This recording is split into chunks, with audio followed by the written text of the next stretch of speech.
This is Joyce and Blake, and welcome to Savagely Scaled. In this episode, we're going to do an update from the Lazar Dukic things that have been going on since the games, where we're going to talk about what Luka and the family put out there, what Dave Castro has said, what CrossFit has done or not done, and our views on it. So let's get into that episode in 5, 4, 3, 2, 1.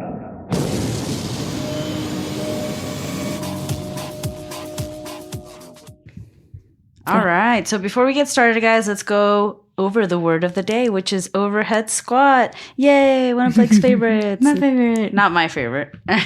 Anyways, so what is an overhead squat? I would say it's one of the most essential moves in CrossFit because it is implemented in many ways. But in a gist, how to complete an overhead squat, you stand with your feet shoulder width apart, kind of like you would in a general squat, or even a little wider. And you can do an overhead squat with either dumbbells or you can do it with a barbell. I would say in most cases we use a barbell.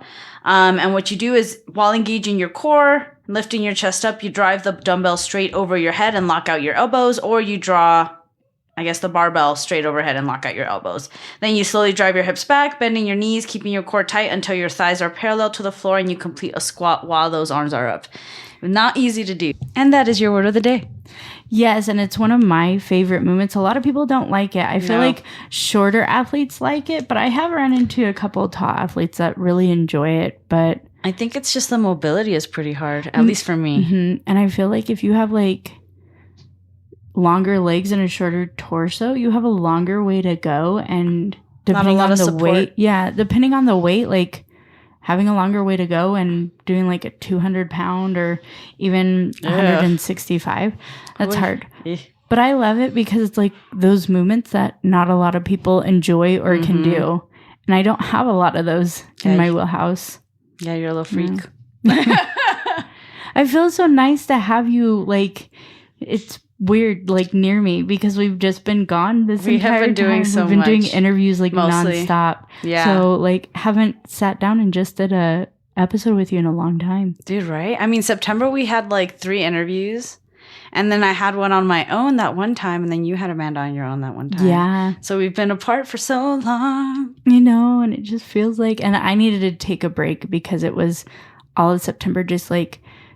I love doing our interviews and talking to people and seeing their experiences, but like the traveling with the kids, a lot of stuff was going on life-wise. So it was just like I needed a break. And it was so nice to like ask Joyce, like, do you think that's okay? Even though my mom was like, you need to do that. And I was like, Mom, people don't do that. No, it's fine. I was like, it's totally okay.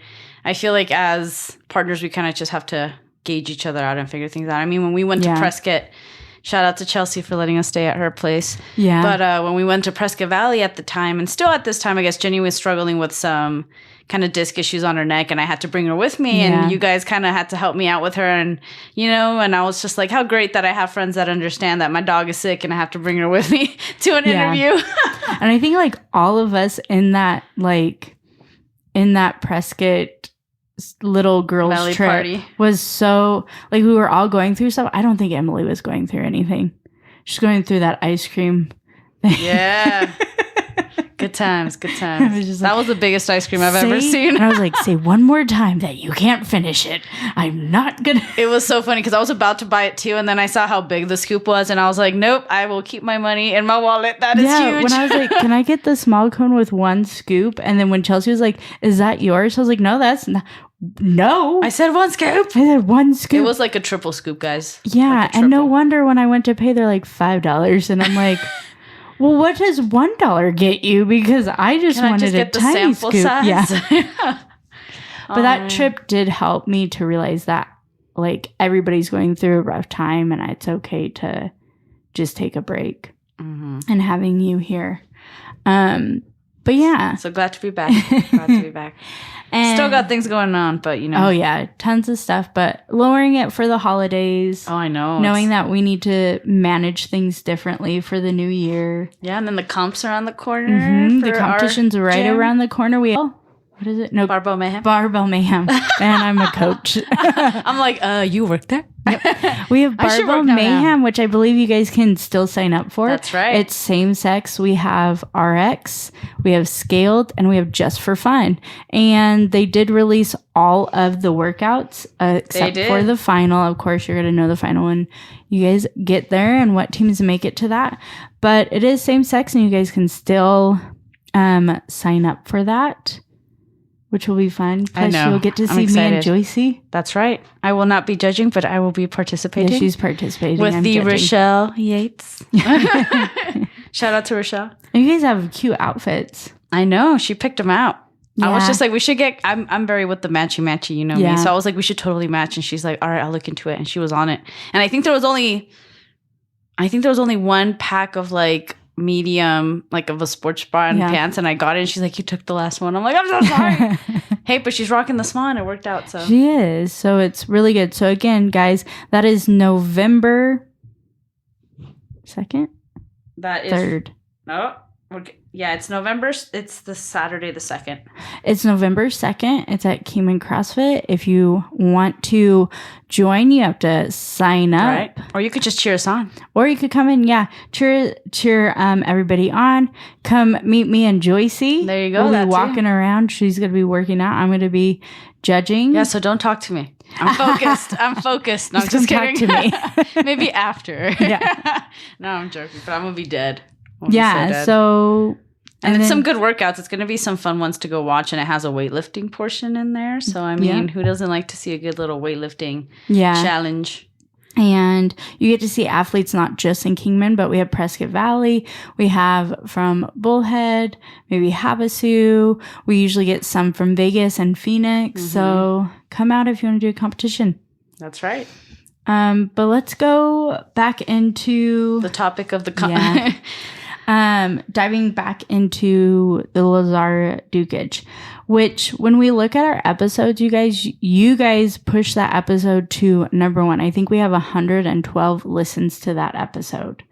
Wow. Which is amazing because trying to get that point out of, as me sitting here, I think we could have done so much more as the community or put more safety into some of these, events, and or it could have been dealt with a little bit better. There's no like 100% correct way to always have something prepared or to go about. But when we dive into what Luka brought to light, it made me question a lot of things of what was going on. So like speaking on to what Luka had brought to the attention of his family, because when this happened, a lot of things were up in the air of like, okay, like when Dave Castro said, okay, we sat down with the athletes, we did all these things, we made sure that we were very mindful, we told them like if they wanted to, they can do a minute. And I still stand like it shouldn't have been like if you want to, because then there were athletes being shamed for just going to do the competition and some or who doing were one or the back. other. And it was just like, no, I believe like if you wanted to bring it and if you didn't want to do it for all the events, hey guys, the first event, no matter what heat you're in, everybody's going to be at the same playing field. Everybody's waiting for a minute. Mm-hmm. And I know they did like the whole silence and at the tribute, beginning, and people were wearing the t-shirts. But let's also be very, mindful and also put things into perspective of like, well, if you want to wait a minute, go ahead. And it's like, okay, but they're still here competing. Like, I don't know. I still feel like they should have said, hey, event 1, this is what we're doing. Yeah. Or even talk to Luka and been like, what do you want in that? But like he was stating that it happened so fast, like he didn't have time to think about it. Yeah. And like, I think that's what I was going over in the first Lazar one. I was like, when you go through grief and somebody's like, hey, can we do this? And you're like, I don't even care. You need to make a decision fast after just losing your brother. And it's like, I don't even care. And when we went over the timeline of how fast everything was happening and athletes being told like, oh, this is what we're doing. Mm-hmm. But if you're not okay with it, then you could come in and out of things or you can drop whenever. But I still feel like there was nothing for his family, and there was nothing for these athletes.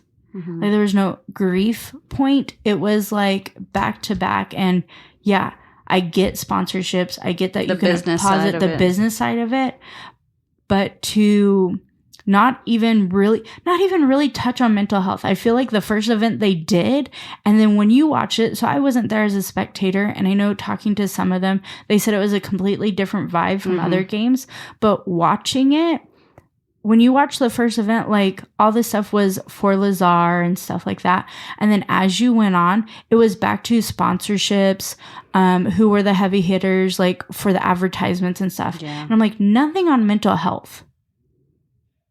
That's a good point. You know, they are like, we have grieving stations, but it's like, here's your chance to really go into mental health and CrossFit and the community. And again, I wasn't there, and I know it was different for a lot of people there, but just watching it was like, wow, we just really skipped over that. Yeah, I felt like the whole games was just tainted with that one event. Like, everyone was just so shut down. Yeah. And yeah, like you said, it's just really hard to put, like, you know, I understand the business side of it, you know, like, we need to have it this weekend, you know, we're going to lose on money because of it and stuff, but it's just, it made it feel like it was addressed, like you said, in a very rushed way, that it appeared just almost disrespectful and just not very mindful as to what was happening. Yeah. But I think that Luka in his post kind of made it clear that, you know, at least for him and his family, speaking on himself, like, he couldn't make a decision at that moment in terms of what to do. But he also felt like Dave and HQ didn't really handle it, or wasn't really truthful about what happened, which is... Well, I mean, like, how he said, like, he came in and asked him, or said, like, what was it? We want to continue the games as a tribute for your brother. Yeah. And, like, him being like, I can't handle this, or I guess, like, and then, you know, him going back and being like, yeah, I don't think so. And it was Dave being like... It's not up to you. Yeah, it's not up to you. And it's like, I'd been like, why the fuck did you ask me? Why did you come in and be like, we want to do this as a tribute. What do you think? Right. How are you feeling? They already made a decision at that point. Yeah, and it's like, no. You walked in the room and been like, hey, you're going through a lot. Like, you shouldn't even have gone into that room. Yeah. It'd been like, hey, do you need some grief counseling? Do you need some things? What can we do for you? What do you need? Yeah. Let's give you, and that's what I was saying in the other one, and I think Joyce had said, like, there should have been a 12-hour or 24-hour and take an event away, take a day away. It was going to be tainted anyways. Like, things were going to be done. Like, the athletes and that family needed way more time than you gave them of like, hey, we're to just do this tribute. And whether you like it or not, it's not up to you. Now, did he say those words exactly? No, but he did say that one sentence of, it's not up to you anyways. And to me, that speaks like miles of like just anger and rage when I saw that. Because I started CrossFit with Dave. Yeah. And I was like, I did, like, even though the opens were kooky and things like that, I really didn't think it was going to be stooped down to that. And I know people have different personalities, but if you know that front man is not good with death or grief or talking to a human as a human being, and he just sees them as an athlete, as a number, or as a business side, you needed to get somebody else in that room. Something needs to happen. Yeah. Yeah. And I think the biggest thing, too, that frustrated me was just kind of like how hush-hush it has been for so long. Yeah, I get that there's investigations going on. But yeah, like, I don't, it just seems like it dropped off. Icky. It's a little icky. Yeah. Yeah. And it's like, even when you look it up, and it is like Luka even said, like, if we do the tribute, I don't want the athletes around me. I don't want any PR around me. Like, I just need to deal with it on my own. If you are doing a tribute, which he then was saying, like, they weren't even going to allow him to do that. And that's why he didn't want to be at the tribute. You know? So I feel like they're just, HQ's over here and the family's over here. And it's like, we're asking you for things. And you're just like, covering your butt. Yeah. And it's like, okay, well, we heard what you said, but we're not going to do that. And if somebody's saying like, hey, I just want like this safe space around me during this time, because you're going to get so many people are like, I'm so sorry, like all this and their grief on top of your grief. And your grief is completely different than a friend's grief. Like that was your family member at an event, at something that you guys did together, that he introduced you to, you know, also from a different country. Like, where is your safety? Your safety is your voice, and to say, hey, this is what I need from you guys. Since you're asking, can you please do that? And for somebody to be like, no. Like, what the heck is wrong with you? Yeah, I think it kind of sets a very bad precedent of thinking, wow, CrossFit really doesn't care. CrossFit HQ just really doesn't care. And they're willing to lose a life in exchange for maintaining their sponsorships and maintaining their business. And again, it just feels like they're covering their butt. Yep. And it's, like you said, as a community, it's making me feel very icky about HQ in itself. And then after hearing about everything the PFAA has been doing for years, like, it's just kind of like, what? Yeah. Which I get like kind of iffy with the... Not iffy with the PFAA, but with all the social media about the PFAA, because there was another thing when they were like, oh, well, they did meet with them. And I was like, guys, we don't know what they met about. We don't know what exactly they talked to HQ about and things like that. And if HQ listened, you don't know what happened. And with the whole thing of like Hiller being like, oh, well, Brent and Pat Brent and Pat didn't even like communicate with each other before that interview to let them know like, hey, yes, there was a meeting. Like when you do meetings, I'm pretty sure they're like, hey, you're the head. Can we meet with you on this day? Who do you want to bring in? Or like you just bring in the president, the VP, or like somebody who's a head. You don't have to bring in your whole team depending on what you guys are talking about. Right. If it was just like, hey, we wanted to go over some events, see how you guys felt, and we're doing it online. Like, there's so many different avenues that it's not like, oh, well, Brent forgot to tell Pat. Like, well, Brent's the head of it. So if they just invited him, like, and if nothing got resolved, like, to me, if they met ahead of time and things were going on at the games, obviously that stuff didn't get resolved. So why is he going to be like, yeah, I met with them, but we turned in all this stuff? It could have also been a meeting like, yeah, I met with them, and they told us that we have to write everything up and send it into them and make sure that they have that copy and it's a hard copy, not just in person. Like, to just go on and do clickbait with this and with also what happened at the games, I can't stand it. It like drives me nuts to just be like, oh, well, this happened. Oh, well, this happened. And then the rumors about like, well, I mean, well, maybe he had a cardiac arrest. Maybe he had this. Maybe he did this to his body to cause this. And I was like, what? It makes no sense. Yeah. And I'm like, and if it did, can we still go into the ill-equipped people who were on their boards out there, who were volunteers, and like, we don't know like their qualifications?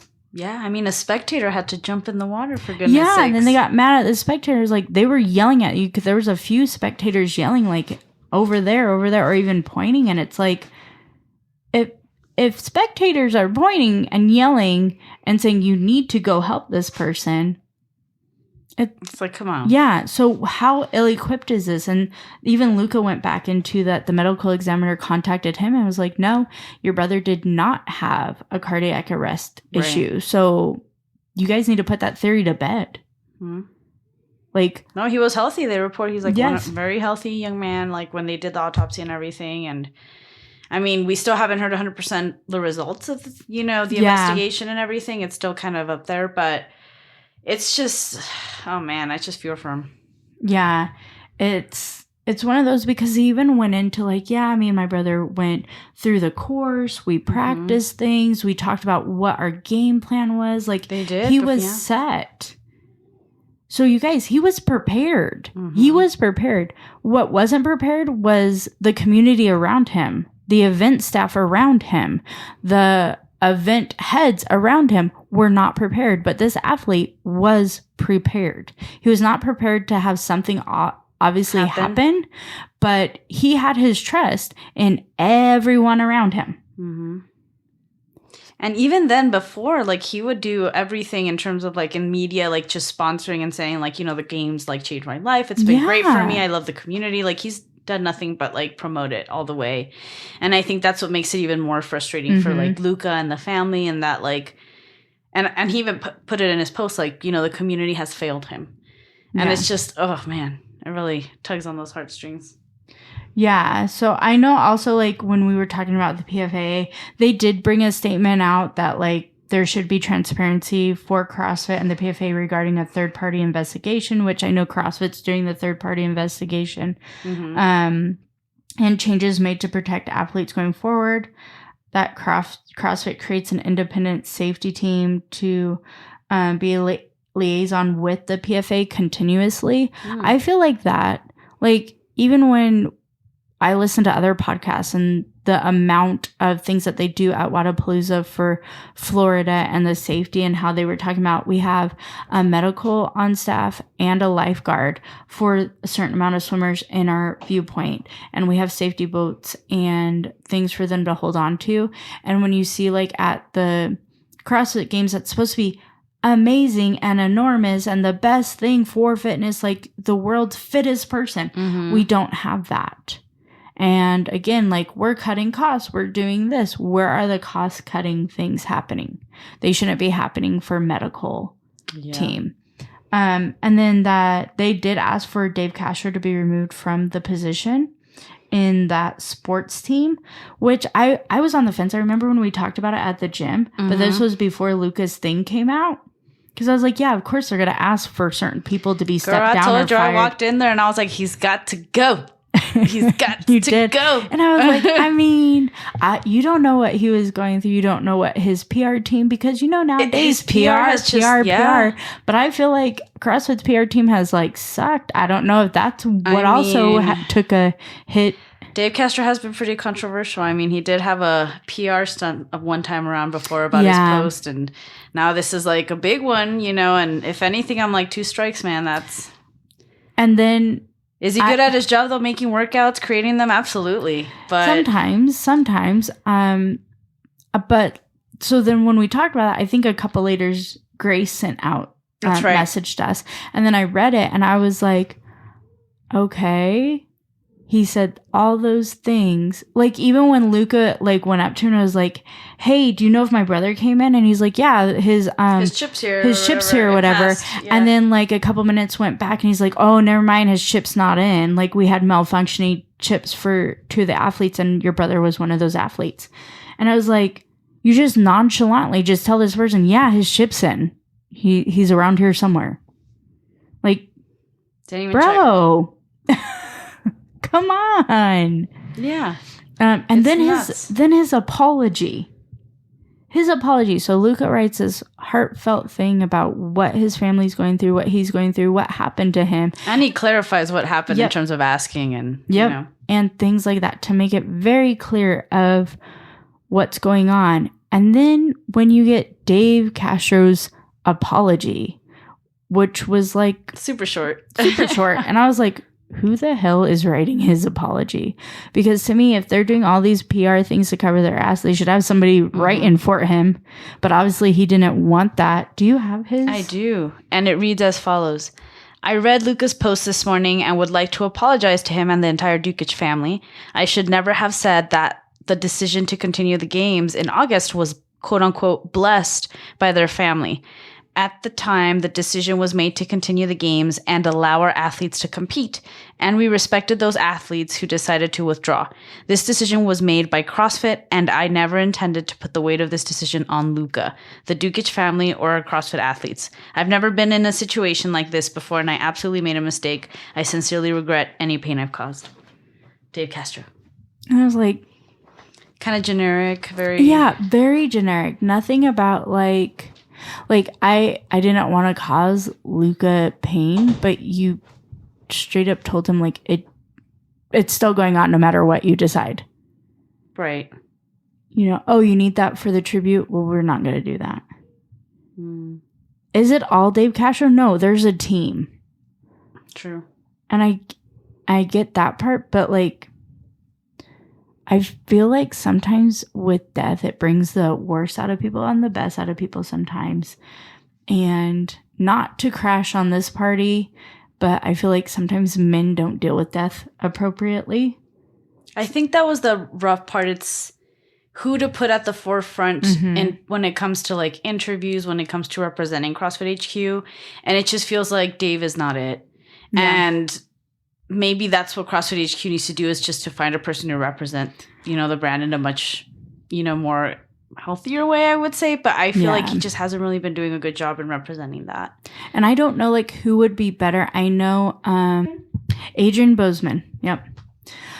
Because like going into that, like I feel like Dave is such like a big name, and we did miss him when he had to do a step down. There's even people like Rich Froning Jr. and Andrew Hiller and Savan Matasina who say, you know, better the devil you know than the devil you don't. That was stated by Hiller. And it's like, I get that, but we did survive with Adrian Bozeman. Yeah, for those 2 years. And I, you know, like, I feel like if anything, he could step into that place and grow with that.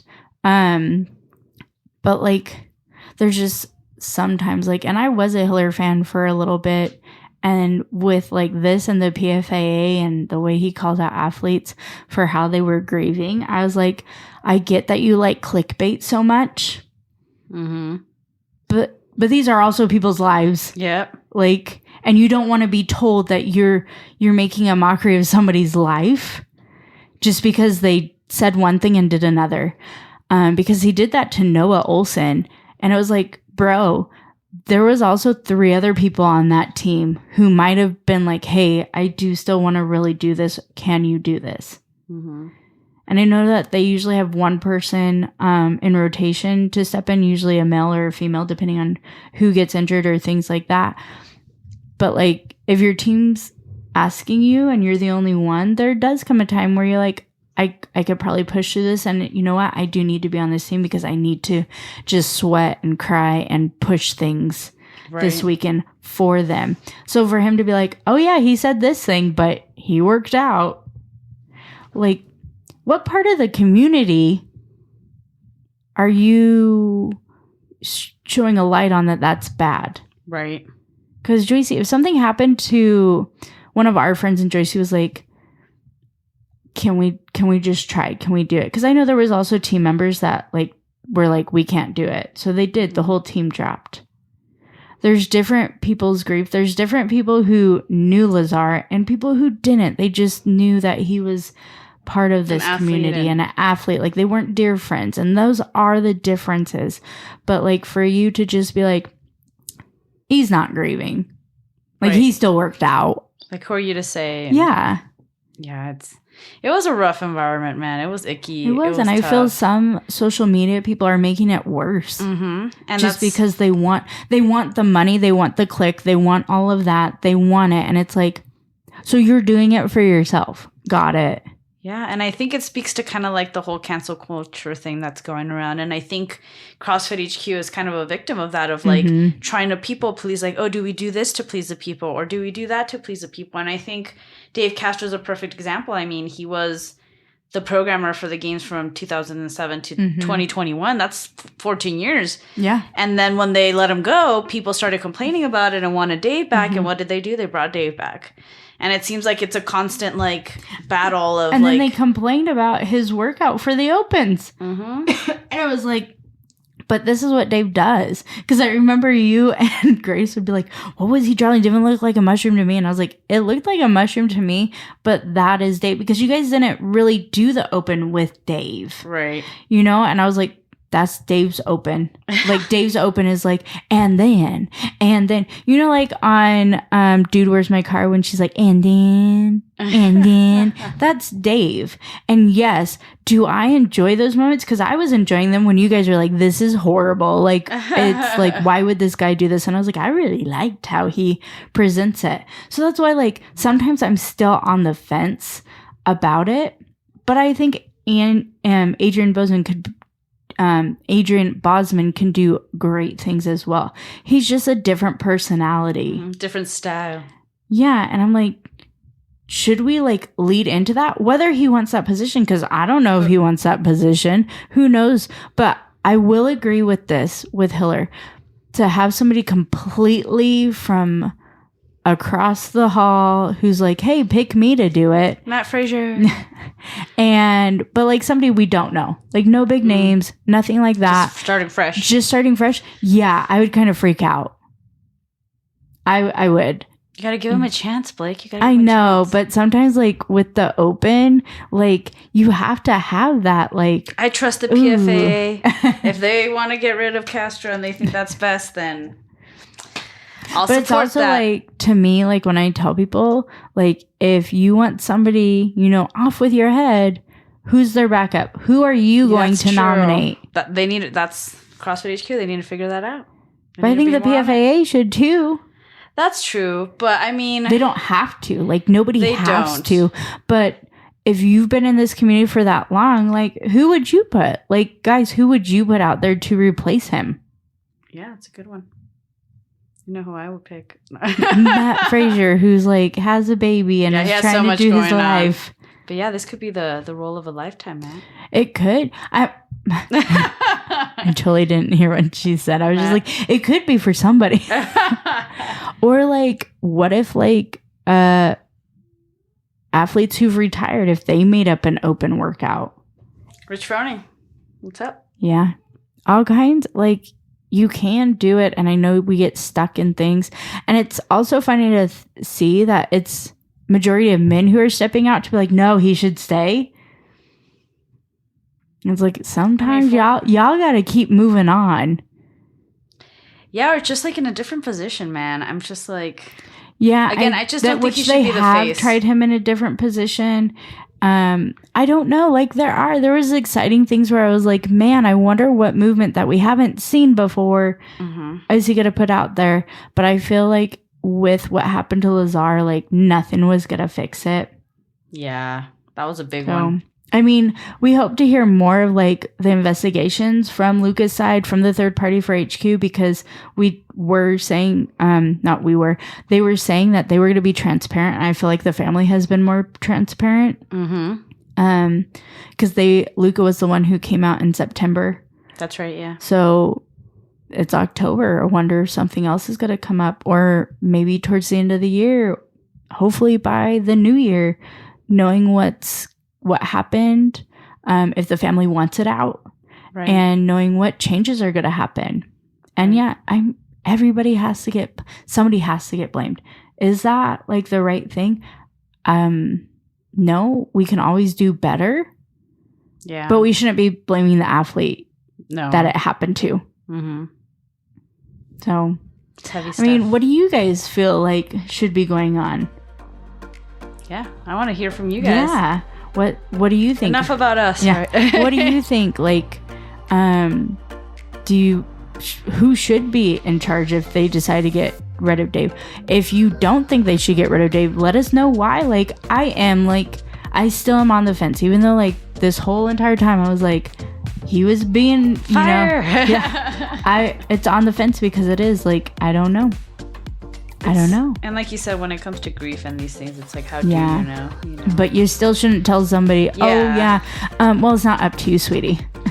It's like, yeah, that was rough. That apology sucked. Yeah, that was bad. Like, come on. I'm like, yeah. I'm telling you, they need to work on their PR. I was like, did you guys cut corners in your PR where you're like, okay, we're cutting costs here, we're cutting costs here?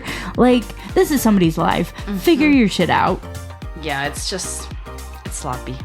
So we're going to keep up with the updates as soon as we get them. We will. And I know this one was crazy because we sat down and I was just like having a felt moment. Like, I haven't sat down with Joyce in a long time. Hey, we got to keep the listeners up to date on what's going on. Yeah. But yeah, let us know what you guys think. But a big thank you to my co-host. Yay. This episode was written and edited by both of Blake. us. Let's be real. She does most of this. She's a tech whiz. Well, I can't have, like, if you didn't write it. Mind you, I did an interview by myself virtually, and Blake wasn't there, and it was the worst. I talked her through everything. I and got then a crash course. when I got it, I was like, you were scared. You could hear Joyce. You couldn't hear who she was interviewing, and I was like, "Oh no, I'm gonna ruin her day." No. And then I figured it out. She saved some stuff for me, so it got really good. So I just remember you walking in the gym and looking at me, and I was like, "What?" I was like, "Do you want to hear the bad news or the good news?" Oh my God, just give it to me all at once. But she did a really, really good job, and it's nice to have a partnership to be like, "Hey, I really need this for my family," because you've done it too. Mm-hmm. And I'm surprised she didn't meet me back with how I first started when she asked for that day. Like, you need to make a priority of things. Oh no, please! It's not that big a deal. She's the earth sign. She's a lot nicer than I'm this very fire calm. I'm sign like, it's over not here. a big deal. We'll figure it out. It's fine. Yeah. This is why she needs 2 Tauruses in her life. Yeah. Not just 1. 2. But our music is from Uppbeatz and Soundcloud, and then our findings are from menshealth.com or menshealth.com/fitness, Instagram as well, and then also we have latimes.com/sports/story. Nice. A lot of resources, a lot of tea, a lot of stuff going on. But if you feel like this podcast is your swig of pre-workout, please subscribe on YouTube. Mm-hmm. Follow us on Instagram. That's right. And TikTok. And we also have a Facebook page. Yes, we do. If you want us to talk about something, rant about something, try something, you can email us at savagelyscaled1 So long as it's legal. Yeah. But yeah, just remember to subscribe, follow, share, because remember, don't be a Karen, be a Sharon. Is that her new catchphrase, I guess? That's mine. I don't know what yours is. She's like, figure it out. Yeah, figure yours out. That's no, it could be ours too, yeah. All right, but until we meet. At the whiteboard again. Bye. I feel like the whiteboard was yours, though.